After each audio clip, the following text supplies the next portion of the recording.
So, it's the day after another horrible mass murder. These things happen frequently now. They happen with alarming regularity. And every time they do happen, certain things happen in reaction to this. And they haven't changed. They never will change. So, it doesn't matter which shooting I'm talking about. In the last shooting, the same thing happened over and over again. The first thing is that people said, I'm sending my thoughts and prayers.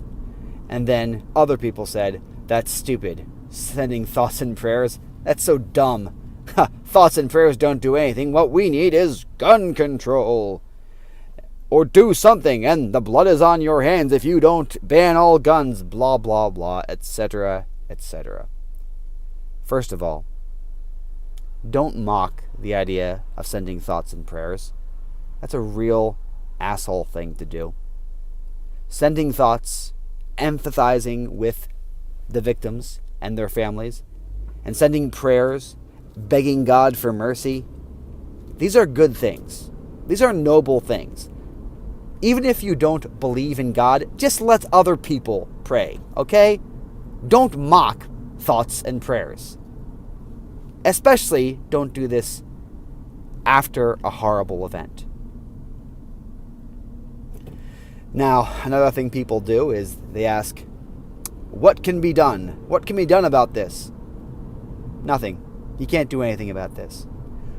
You can do certain things. It won't stop every shooting. It won't stop every evil act. This is a problem as old as humanity, and it will never stop until the world ends. That's all there is to it. You can't stop bad people from doing bad things. It happens. It's part of our human nature. And that's why I've made other videos yelling at atheists for mocking the idea of original sin, because it's a really bloody obvious idea. You might not think, well, most people don't think about it at all, but basically it's just not that difficult an idea to grasp. People are bad. We do bad things to each other. It happens. You can't fix it. And then another thing that people say after these events is, God can't be good, because if he was good, he would have stopped this from happening. You know, why would a good God allow this to happen? Now, this is a very old question, and if you think it's a new question or a revolutionary question, you just haven't been paying attention. It's called theodicy. That's the official name of it. And when people talk about this question, almost every time they always say, yes, it's a very hard question, and we understand. And I'm going to take a little bit of a different tack this time, because the people who I see asking this question usually aren't the parents and relatives of the deceased. They usually are people online, just random people who the tragedy hasn't affected directly. And this makes me angry, because I don't think you're being honest, or I don't think that you have any right to even ask that question. I have experienced tragedy. I've seen a young relative of mine, a boy 6 years old. I've seen his parents when they found out that he died in a car accident. And I saw the parents sob and weep. And I was crying too.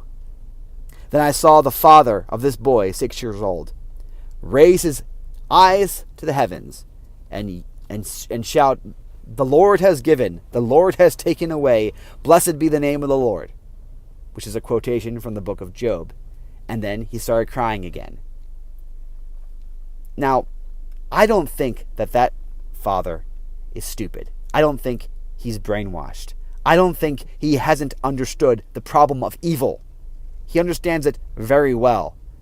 He understands the problem of tragedy. And his faith wasn't shaken. And I am not going to even claim that my faith would be shaken. But his wasn't. So he didn't ask this question. The people that seem to ask this question are the people who are either honestly confused but haven't been affected directly by the problem, or the people who use this as some sort of arguing technique, even though it doesn't make any logical sense. It's an emotional question. It's not a logical question. Okay? So here's an idea. Stop doing it right after a tragedy. Just stop. It's insensitive.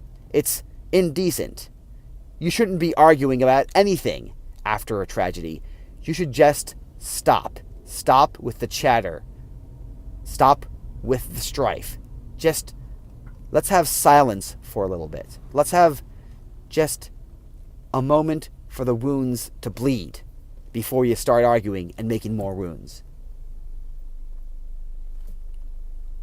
If you like this video, please subscribe to my channel.